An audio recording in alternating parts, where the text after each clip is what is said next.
سلام از تو سمپر. حالتون چطوره؟ آقا من امروز از صبح رفتم کلی خرید کردم واسه سفرمون و حالا اومدم تو ماشین که همه رو بچینم تو ماشین.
تمام شد. سمپر گل شد، یعنی بچه ها کمربندای سمپر هم گذاشتم که دیگه برای بچه ها.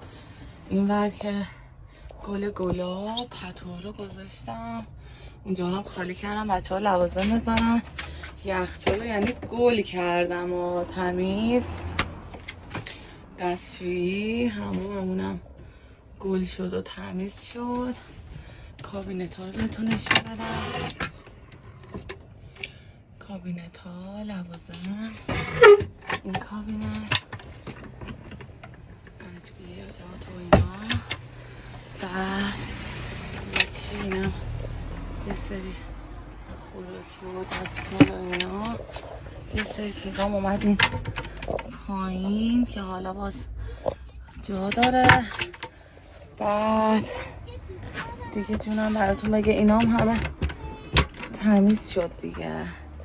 گاز رو برداشتیم که ببریم پر کنیم و اینجام که لوازم شوینده و بشقاب و ایناست. تمام و گل شد قشنگ. آماده است. چه گلیه.